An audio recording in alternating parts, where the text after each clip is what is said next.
Friends good evening. So నిఫ్టీలో రేపు మనకి మార్కెట్లో ఎలాంటి మూమెంట్ రావడానికి ఛాన్సెస్ ఎక్కువ ఉంటాయి, ఎలాంటి ట్రేడ్స్ని మనం ప్లాన్ చేసుకోవాలనేది మాట్లాడుకుందాం.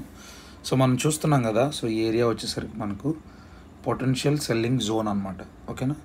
ఇది సెల్లింగ్ వచ్చే జోను. దీన్ని మనం రెసిస్టెన్స్గా కూడా అనుకోవచ్చు అనమాట. ఓకేనా. రేపు మనకు ఒకవేళ మార్కెట్లో కానీ ఫ్లాట్ ఓపెనింగ్ కానీ జరిగితే, ఓకేనా, ఇట్లాగా ఎక్కడైనా ఫ్లాట్ ఓపెనింగ్ కానీ రేపు మార్కెట్లో మనకు జరిగినట్లయితే మార్కెట్కి ఎలాంటి ఛాన్సెస్ రేపు ఉన్నాయి, ఎలాంటి ట్రేడ్స్ మనం రేపు మార్కెట్లో చేసుకోవడానికి పాసిబిలిటీస్ ఎక్కువ ఏమున్నాయో మాట్లాడుకుందాం. ఈ ఏరియాస్లో ఎక్కడైనా మనకి మార్కెట్ ఓపెన్ అయితే ఇక్కడ సపోర్ట్ తీసుకొని, ఓకే, మార్కెట్ ఈ రెసిస్టెన్స్ని బ్రేక్ చేసి వెళ్ళడానికి, ఓకే, ఛాన్స్ ఎక్కువగా ఉండడానికి ప్రాబబిలిటీస్ ఉన్నాయన్నమాట. ఓకేనా.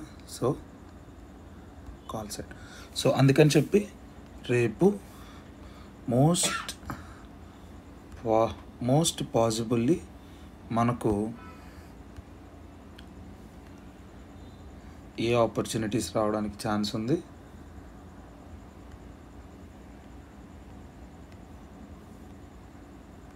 CE trades are bullish market.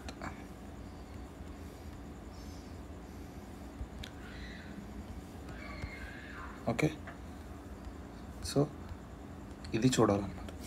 లేదు మార్కెట్లో మనకి ఈ ఏరియాస్లో ఎక్కడ ఓపెన్ కాకుండా ఈ ఏరియాస్లో మార్కెట్ ఓపెన్ అయితే, ఓకేనా, ఇది జోన్ ఏగా, ఇది జోన్ బిగా మనం మాట్లాడుకుంటే, జోన్ బిలో కానీ మార్కెట్ ఓపెన్ అయితే స్లోగా మార్కెట్ ఇక్కడ సపోర్ట్ తీసుకొని, ఓకే, ఇక్కడ లెవెల్స్ ఉన్నాయి కదా 25,670. ఇక్కడ సపోర్ట్ తీసుకొని ఒక బ్యూటిఫుల్ సిఈ ట్రేడ్ చేసుకోవడానికి పాసిబిలిటీస్ ఉన్నాయన్నమాట. ఓకే. ఎంతకీ మార్కెట్ మనకి ఈ ఏరియాస్కి వచ్చినా కూడా ఈ సపోర్ట్ని తీసుకోకుండా ఇక్కడ బ్రేక్ అవుతే ఇక్కడ మాత్రమే మనం పొటెన్షియల్గా పీ ట్రేడ్స్ని ప్లాన్ చేసుకోవచ్చు. లేకుంటే మోస్ట్ పాసిబుల్లీ మార్కెట్ ఈ ఏరియాస్ నుంచి కానీ ఈ ఏరియాస్ నుంచి కానీ అప్ సైడ్ మూవ్ అవడానికే మార్కెట్ ట్రై చేస్తుంది. అకార్డింగ్ టు దట్ మీ ట్రేడ్స్ని ప్లాన్ చేసుకోండి. Okay, thank you.